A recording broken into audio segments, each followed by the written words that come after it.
Why would a country replace part of a brand new military uniform after just 1 year? That's exactly what Denmark has decided to do, despite of a 425 million joint project involving 4 Nordic countries. So what went wrong? The plan to jointly produce a military uniform dates back to 2015, when the Nordic countries announced that they wanted to cooperate more closely.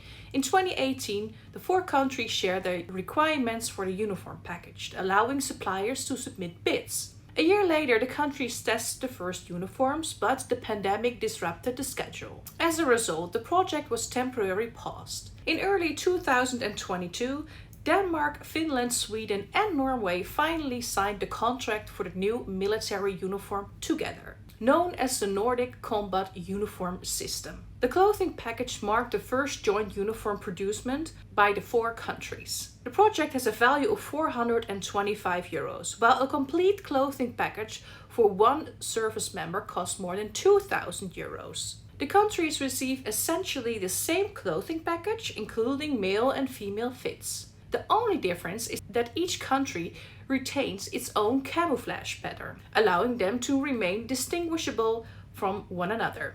However, each country is responsible for purchasing accessories and personal protective equipment, such as headwear, gloves, and safety footwear. These items therefore fall outside of the contract. Unfortunately, the ambitious project soon began to show cracks. The Swedish Armed Forces were the first to halt the rollout in the summer of 2025 because of measurement errors.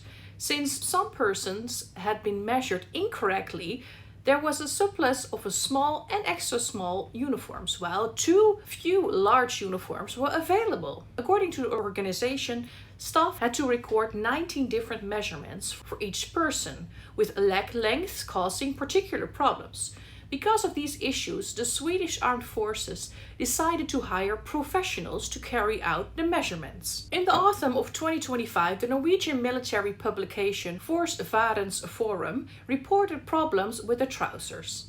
They reportedly tore easily and quickly lost their color. Then, in early June 2026, the Finnish press reported that a serious problem had been discovered with M23 combat shirt, which is also used by other countries. According to the Norwegian newspaper VG, tests showed that the fabric of the combat shirt loses length when it becomes wet with perspiration. The Norwegian Armed Forces stopped the delivery and use of the shirt. Supplier Oscar Pedersen acknowledged that there are problems with the shirt. However, the CEO, Truls Oscar Pedersen, emphasized that the shirt material is used throughout Europe. According to him, aside from the complaints, soldiers are generally very satisfied with the new clothing package. While the other countries are still working to improve their uniforms and remain in talks with the supplier, Denmark appears to have moved from that stage. The Danish military uniform still received a positive response in June 2025, but exactly 1 year later, Denmark signed a contract with another supplier. The country selected the Belgian company Syntex, which has been producing combat clothing for several European armed forces for many years. Syntex will supply the lightweight combat uniforms, heavy combat uniforms, and combat base layers. The new items are expected to be delivered between October 2026 and October 2027. The underwear, mid-layer clothing, winter clothing, and rainwear will remain part of the original contract. Veronica Eng, project manager at the Norwegian Defense Material Agency, has stated that Norway does not plan to follow Denmark. The agency remains confident that the current problems will be resolved. To an outsider, the story may sound strange, but can a supplier use fabrics that lose their color or are not strong enough? And measuring a body cannot be that difficult, can it? Yet the story surrounding the Nordic Combat Uniform is not unique.